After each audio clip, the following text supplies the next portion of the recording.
Robert ஒரு அற்புதமான ஒரு யங் பிஸ்னஸ்மேன். தன்னுடைய உழைப்பால் அந்த பிஸ்னஸை முன்னுக்கு கொண்டு வந்தவர். எந்த விஷயத்தையும் சீக்கிரமாக ஏற்றுக்க மாட்டார். அப்படி ஏற்றுக்கிட்டாருன்னா அதை பிஸ்னஸில் கொண்டு வந்து அந்த பிஸ்னஸுக்கு பாசிட்டிவாக ஏதாவது கண்டிப்பாக பண்ணுவார். அடுத்தது பார்த்திங்க அப்படின்னா ராம் ஒரு நல்ல சாஃப்ட்வேர் இன்ஜினியர். ரொம்ப சீக்கிரத்தில் எல்லா பிரச்சனைக்கும் சொல்யூஷன் கொடுக்கறதுல இவர் ரொம்ப திறமைசாலி. அடுத்தது பார்த்திங்கன்னா நெட்வொர்க் இன்ஜினியர் ரஹீம். இவர் பார்த்திங்கன்னா நெட்வொர்க் இன்ஜினியர் மட்டும் இல்லை, புதுசாக என்னென்ன டிவைஸ் வந்திருக்கு, அது எதுக்காகலாம் பயன்படுது அப்படின்றத பற்றி அனலைஸ் பண்ணுறதுல ரொம்ப அவர் ஆர்வம் காட்டுவார். அதே சமயத்தில் லாஜிக்கல் திங்கர். ஒரு பிரச்சனை அப்படின்னா இப்படி பண்ணலாமா அப்படி பண்ணலாமா அப்படிங்கிறதெல்லாம் யோசிக்கிறதுல ரொம்ப கில்லாடி. இவங்க 3 பேரும் ஃப்ரெண்ட்ஸ். அடிக்கடி மீட் பண்ணி நிறைய உபயோகமான விஷயங்களை பற்றி பேசுவாங்க. இன்றைக்கி என்ன பேசுகிறாங்கன்றதை பார்க்கலாம் வாங்க. எக்ஸலண்ட். போன கிளாஸில் ராபர்ட் என்ன ப்ராப்ளம் ஸ்டேட்மெண்ட் கொடுத்தாருன்னா, இந்த கீழே கொடுத்துருக்கிற ப்ராப்ளம் ஸ்டேட்மெண்ட் கொடுத்தாரு. ஸோ இதை எப்படி இருக்கோ அதை படித்து நம்ம கரெக்டாக ஒரு விஷுவலைஸ் பண்ணி அதே மாதிரி புரிஞ்சிக்கிட்டு அதுக்கு ஒரு ப்ரோக்ராம் எழுதுறது தான் என்னன்னு சொல்கிறோம் அப்படின்னா லாஜிக்கல் திங்கிங் அப்படின்னு நம்ம சொல்கிறோம். ஓகே, இப்போது இந்த ப்ராப்ளம் ஸ்டேட்மெண்ட் என்ன சொல்லுதுன்றதை பார்க்கலாம்.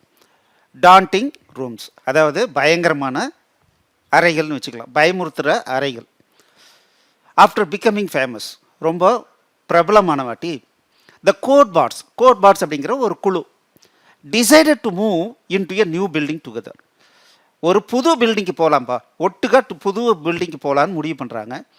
Each of the room has a different cost. So ஒரு அப்பார்ட்மெண்ட் மாதிரி ஒரு இடம். ஸோ அங்கே எப்படி இருக்குன்னா ஒவ்வொரு ரூமுக்கும் ஒரு அமௌண்ட் இருக்குது. And some of them are free. சில ரூம்லாம் ஃப்ரீன்னு சொல்கிறாங்க. But there is a rumour, ஒரு வதந்தி இருக்குது, that all the free rooms are haunted. எதெல்லாம் ஃப்ரீ ரூம்னு சொல்கிறாங்களோ அங்கே பேய் இருக்குது அப்படின்னு ஒரு வதந்தி இருக்குது. Since the Codebots are quite superstitious. இந்த கோட்பாட்ஸ்ன்ற டீம் ஒரு பழமைவாதிகள், பயப்படுறவங்க, ஈஸியாக பயப்படுறவங்க. அதனால் அவங்க என்ன சொல்கிறாங்கன்னா, they refuse to stay in any of the free rooms. அவங்க ஃப்ரீ ரூம்லலாம் நம்ம தங்கக்கூடாது அப்படின்னு நினைக்கிறாங்க. Are any of the rooms below any of the free rooms. அந்த ஃப்ரீ ரூமில் மட்டும் தங்கக்கூடாது இல்லை, அதுக்கு கீழே எத்தனை ரூம் இருந்தாலும் சரி அங்கேயும் தங்கக்கூடாதுன்னு சொல்கிறாங்க. கிவன் மேட்ரிக்ஸ், ஒரு மேட்ரிக்ஸ் கொடுத்துட்றாங்க. A rectangular matrix of integers. அந்த ஒரு செவ்வக வடிவில் இருக்கிற ஒரு மேட்ரிக்ஸ் கொடுக்க போகிறாங்க. அதுக்கு நம்பர் கொடுக்க போகிறாங்க. அதில் நம்பர்ஸ் ஃபில் ஆகிருக்கும். Where each value represents the cost of the room. So அந்த மேட்ரிக்ஸில் இருக்கிற ஒவ்வொரு எலிமெண்ட்டும் என்ன குறிக்குது அப்படின்னா ஒரு ரூம்னுடைய காஸ்ட்டை குறிக்குது. Your task is to return the total sum of all rooms. உங்கள் வேலை என்னென்னா எந்தெந்த ரூம்லலாம் தங்கலாமோ அந்த ரூம்னுடைய காஸ்ட்னுடைய டோட்டல் எவ்வளோன்றதை சொல்லணும். That are suitable for Codebots. அதாவது கோட்பாட்ஸுக்கு தங்கக்கூடிய நல்ல ஓகே இங்கே தங்கலாங்கிற மாதிரியான இடத்துக்கு மட்டும் எவ்வளோ வருது அந்த டோட்டல் சொல்லணும். That is add up all the values that don't appear below 0. அதாவது 0க்கு கீழே எது இருந்தாலும் விட்டுறணும், மீதி மட்டும்தான் ஆட் பண்ணும் அப்படின்னு சொல்கிறாங்க. ஓகே, இதுதான் ரெக்குயர்மெண்ட் ஸ்பெசிஃபிகேஷன். இதுக்கு ஒரு எக்ஸாம்பிள் கொடுத்துருக்காங்க.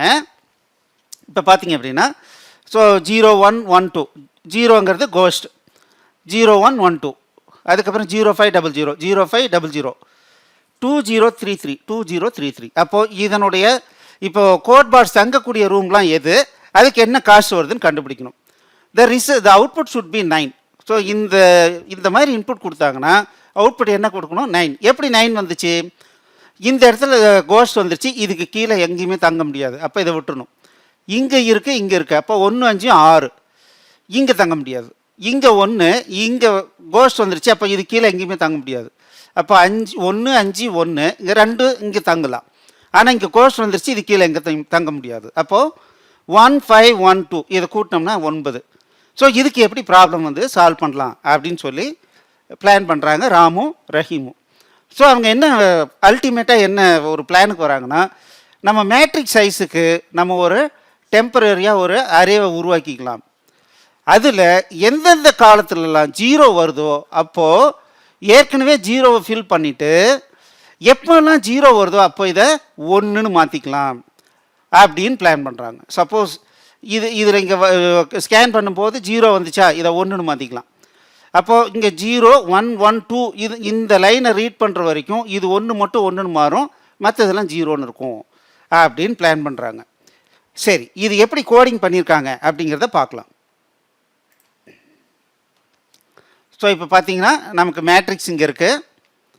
ஸோ இப்போ என்ன பண்ணுறாங்கன்னா கோஸ்ட் ஃபவுண்டுன்னு சொல்லிட்டு ஒரு எக்ஸ்ட்ரா அரே வச்சுக்கிறாங்க.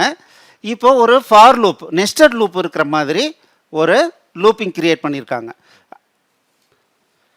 ஸோ இந்த நெஸ்டட் லூப் வந்ததுனாவே என்ன அர்த்தம், ஒவ்வொரு எலிமெண்ட்டாக பார்க்க போகிறோன்னு அர்த்தம்.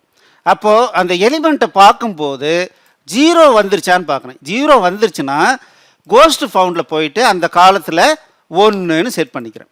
பாருங்கள், இங்கே ஜே யூஸ் பண்ணுறோம். அப்போது அந்த காலத்தில் போயிட்டு 1ன்னு செட் பண்ணிக்கிறோம். இல்லை 0 இல்லை அப்படின்னா முதல்ல என்ன செக் பண்ணுறேன், அந்த பர்டிகுலர் காலத்தில் ஏற்கனவே 1 செட் ஆகிருக்குதான்னு பார்க்குறேன். செட் ஆகலைன்னா அதனுடைய சம்மை வந்து டோட்டல் பண்ணிக்கிட்டே வரேன். ஸோ இந்த மாதிரி லூப்பிங் பண்ணும்போது ஃபைனலாக நமக்கு என்ன கிடைக்குதோ அதுதான் நம்மளுடைய ஆன்சர். பாருங்கள், சம் 9 வந்துருச்சு. ஸோ இந்த மாதிரி ஒரு ப்ராப்ளம் ஸ்டேட்மெண்ட் பெருசாக கூட இருக்கும். கரெக்டாக இதுதான் எதிர்பார்க்குறாங்கன்றதை நம்ம புரிஞ்சுக்கிட்டோம் அப்படின்னா கோடிங் பண்ணுறது ரொம்ப ரொம்ப ஈஸி. ஓகே, இதை பார்க்காம ஒரு முறை ட்ரை பண்ணுங்க. ஸோ இப்போது ரஹீம் கேட்குறாரு, உங்களுக்கு ஆஸ்ட்ரிக்ஸ்னால் என்னன்னு தெரியுமா அப்படின்னு ராமையும் ராபர்ட்டையும் பார்த்து கேட்குறாங்க. என்னப்பா புதுசாக இருக்க இந்த பேர் அப்படின்னு சொல்லி 2 பேரும் சொல்கிறாங்க. இல்லை, உலகத்தில் நிறைய பேருக்கு இது யூஸ் பண்ணிகிட்டு இருக்காங்க. இதை பற்றி தெரியாதவங்க இருக்கவே முடியாது அப்படின்னு சொல்கிறாரு. அதே சமயத்தில் இதுக்கும் சி ப்ரோக்ராமிங்க்கும் ரொம்ப நெருங்கிய தொடர்பு இருக்குதுன்னு சொல்கிறார். அப்படியா, அதை பற்றி கொஞ்சம் சொல்லு அப்படின்னு சொல்லி ராமும் ராபர்ட்டும் ரெக்வஸ்ட் பண்ணுறாங்க. கண்டிப்பாக அடுத்த எபிசோடில் சொல்கிறேன்னு சொல்லி ரஹீம் சொல்கிறாரு. வாங்க அடுத்த கிளாஸில் என்ன சொல்கிறாருன்னு பார்க்கலாம். ஸோ நம்ம அடிக்கடி என்ன சொல்கிறோம் அப்படின்னா 700க்கும் மேற்பட்ட கம்ப்யூட்டர் லாங்குவேஜஸ் இருந்தாலும் அடிப்படையாக ஒரு ஐடி கேண்டிடேட்டுக்கு, சாஃப்ட்வேர் டெவலப்பருக்கு என்ன தேவைன்னா C++ அண்ட் லாஜிக்கல் திங்கிங். இது தெரியாமல் எந்த கம்பெனிலையும் என்ட்ராகிறது கஷ்டம், என்ட்ரானாலும் அங்கே அடுத்தடுத்த பொசிஷனுக்கு மேலே வர்றது கஷ்டம். அதனால் எங்களுடைய C++ அண்ட் லாஜிக்கல் திங்கிங்கை கண்டிப்பாக வாங்கி பாடிங்க. 8508502000 இந்த நம்பருக்கு கால் பண்ணுங்கள். All the best. தேங்க்யூ.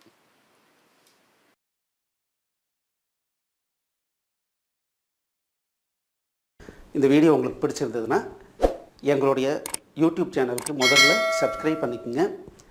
இந்த வீடியோவை லைக் பண்ணுங்கள், ஷேர் பண்ணுங்கள். மேலும் இந்த யூடியூப் சேனலில் பார்த்தீங்க அப்படின்னா நிறைய கோர்சஸ் போட்டிருக்கோம். நீங்கள் என்ன பண்ணலாம் அப்படின்னா எங்களுடைய வெப்சைட் அட்ரஸ்க்கு வந்தீங்க அப்படின்னா அதில் ஃப்ரீ கோர்சஸ் அப்படின்னு சொல்லிட்டு எல்லா யூடியூப் கோர்சஸையும் லிஸ்ட் பண்ணியிருக்கோம். உங்களுக்கு பிடிச்ச கோர்ஸை நீங்கள் வந்து ஸ்டார்ட் பண்ணி ப்ளே பண்ணலாம். நன்றி.